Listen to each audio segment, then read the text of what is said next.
Bienvenue dans cette nouvelle édition du Non-Stop Info. Au sommaire, définir la position commune de l'Afrique au sein du Conseil de sécurité de l'ONU. C'est le thème du sommet de 10 chefs d'État africains de l'Union africaine ce vendredi au Congo. Zoom sur les candidats en lice dans l'élection présidentielle en Mauritanie. Outre le président sortant Mohamed Ould Abdelaziz, 4 autres prétendants sont en lice. Et puis à la veille du sommet à Paris pour contrer le groupe terroriste Boko Haram, nous recevons monsieur Abou Moussa qui vient d'achever sa mission de représentant au bureau de l'UNOCA, bureau régional des Nations Unies pour l'Afrique centrale. Quelle représentativité pour l'Afrique au Conseil de paix et de sécurité de l'ONU. Ce vendredi, 10 chefs d'État africains se réuniront à Oyo, à 400 km de la capitale congolaise, Brazzaville, pour débattre de la question. La réforme du Conseil de sécurité des Nations Unies demeure un dossier complexe. Les puissances ne sont pas encore parvenues à trouver un accord. Reportage de notre correspondant Serge Kofi.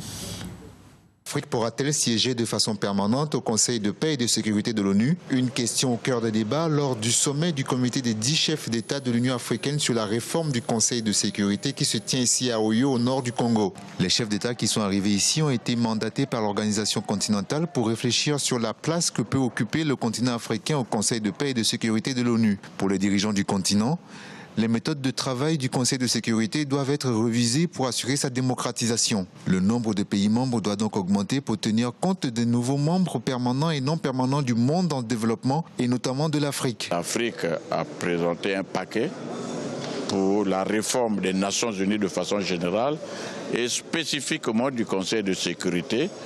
Et on fait le constat suivant lequel c'est le seul continent qui n'a aucun membre permanent. Donc l'Afrique se dit qu'il faut réparer une injustice historique, mais également rendre plus démocratique la composition du Conseil. Donc on demande qu'on élargisse le nombre de membres permanents. On pourrait avoir 2, effectivement, pour l'Afrique, mais avec droit de veto, comme les autres membres permanents. La rencontre d'Oyo revêt un enjeu à bien des égards. Il s'agira de proposer lors du prochain sommet de l'Union africaine à Malabo au mois de juin une position commune du continent africain face à cette question. L'Afrique a 1 milliard d'habitants avec 54 membres. C'est un continent émergent qui a une voix et qui peut voter au Conseil de sécurité. L'idée est que nous devons garder et que nous devons continuer à négocier et défendre notre position. Le comité des 10 chefs d'État comprend le Congo, la Guinée équatoriale, le Sénégal, la Zambie, la Libye, l'Ouganda, la Sierra Leone, la Namibie, le Kenya et l'Algérie. La revendication africaine pour un siège permanent au Conseil de paix et de sécurité de l'ONU a commencé en 2000. Selon les ministres présents à cette discussion, cette question ne semble pas avancer. Aujourd'hui, près de 80% de l'agenda du Conseil de sécurité et de paix concerne l'Afrique et les résolutions qui y sont prises sont très peu représentatives de la vie des Africains. À Madagascar, les élections législatives partielles se dérouleront le 29 août 2014. Le ministère de l'Intérieur en a fait l'annonce ce jeudi. L'hémicycle malgache devrait être composé de 151 sièges à l'issue des élections législatives du 20 décembre 2013. Mais plusieurs fraudes ont été constatées et la Cour électorale spéciale a invalidé les résultats de 4 circonscriptions. 4 députés qui seront élus à l'occasion de ce scrutin.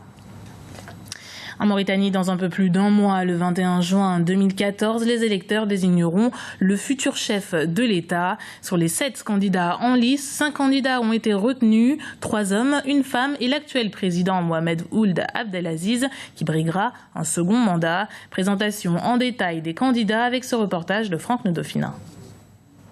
Ils seront finalement 5 candidats dans la course à la présidentielle en Mauritanie. Parmi eux, 2 se sont déjà présentés pour une fois au moins à une élection présidentielle. Mohamed Ould Abdelaziz, actuellement au pouvoir, et Ibrahim Assad, candidat de l'Alliance pour la justice et la démocratie, mouvement pour la rénovation. Les 3 autres, Boidiel Ould Oumeid, Biram Ould Daabeid et Leila Mariam Ment Moulay Idriss, sont pour la première fois candidats à une élection présidentielle. L'opposition composée du Forum national pour la démocratie et l'unité, mais aussi l'APP, l'Alliance populaire progressiste, ne participe pas au scrutin. Le poids du boycott peut ne pas être reflété par les chiffres, ni par la participation, ni par les chiffres. Vous savez, les chiffres ici, on peut les faire et les défaire.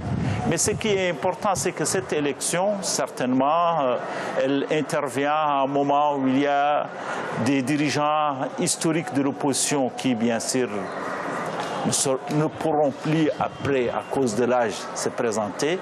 L'élection du 21 juin aura donc lieu avec 5 candidats et en l'absence d'une frange de l'opposition et de la société civile. L'opposition radicale justifie son absence par le non-aboutissement du dialogue politique entamé en avril dernier. Au sein de l'Union pour la République, parti au pouvoir, on estime que toutes les garanties de crédibilité du scrutin du 21 juin ont été établies. Aujourd'hui, ceux qui l'ont boycotté, ils savent pourquoi ils l'ont boycotté. Et ils le savent. C'est pas pour...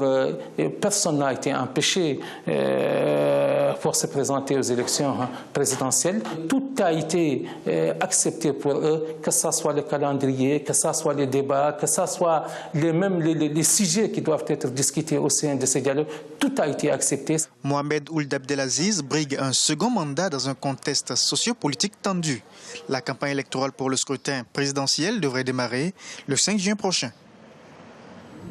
Ce samedi se déroulera à Paris un sommet sur la sécurité au Nigeria, un événement motivé par l'enlèvement de 223 jeunes filles il y a plus d'un mois par le groupe terroriste Boko Haram. Un acte loin d'être isolé pour ce groupe islamiste qui, rien que depuis le début de l'année 2014, a exécuté 2000 personnes et n'hésite pas à cibler les établissements scolaires. Des circonstances qui soulèvent la question sécuritaire en Afrique. Et pour en parler, nous recevons M. Abou Moussa qui vient d'achever sa mission de représentant du bureau de l'UNOCA, le bureau régional des Nations Unies pour l'Afrique centrale. Alors, Monsieur Moussa, bonjour. Bonjour, madame. Merci d'avoir accepté notre invitation. Alors, la première question que j'ai envie de vous poser, c'est qu'est-ce qu'on peut attendre de ce sommet à Paris? Moi, je pense qu'il faut d'abord faire une comparaison avec ce que nous avons vécu d'un groupe armé qui s'appelle LRA de Kony, Joseph Kony, qui sévit toujours en Afrique centrale. On a laissé traîner cette histoire et jusqu'à aujourd'hui, Kony est devenu introuvable. Pourtant, il sévit encore en Afrique centrale. Donc, le sommet de Paris, je crois que c'est un sommet qui a été convoqué par la France avec la participation des chefs d'État, certains chefs d'État de l'Afrique et surtout de l'Afrique centrale, pour se pencher sur cette question de Boko Haram. Boko Haram, jusqu'à maintenant, a été considéré comme un problème de Nigeria. Mais depuis un certain temps, ça devient régional. Pourquoi? Le Boko Haram traverse la frontière, il va surtout au Cameroun où ils enlèvent les gens, les révérends pères et tout, voilà, la famille. Et aujourd'hui, on parle de plus de 200 personnes, de filles qui sont enlevées.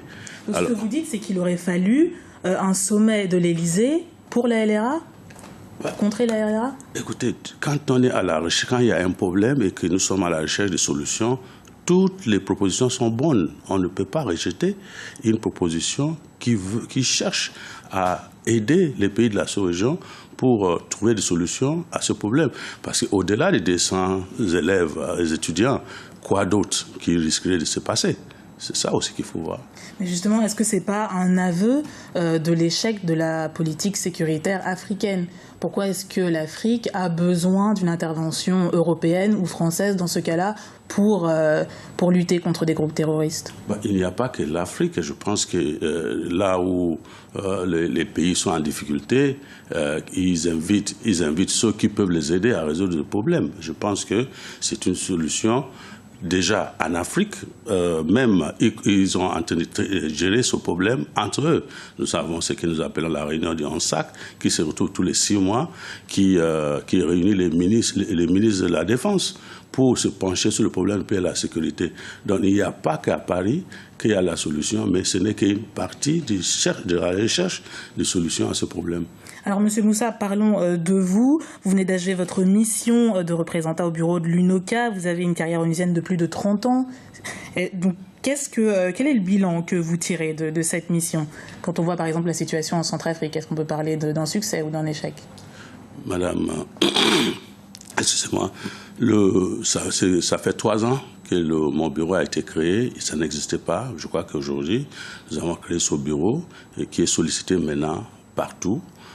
bien connu, et grâce à vous d'ailleurs, grâce à la diffusion de nos activités, nous avons pu organiser des réunions, comme je disais tout à l'heure, la réunion tous les 6 mois, les réunions des ministres de la Défense de l'Afrique centrale, où ils se penchent sur ce problème de la sécurité, que ce soit le problème du terrorisme.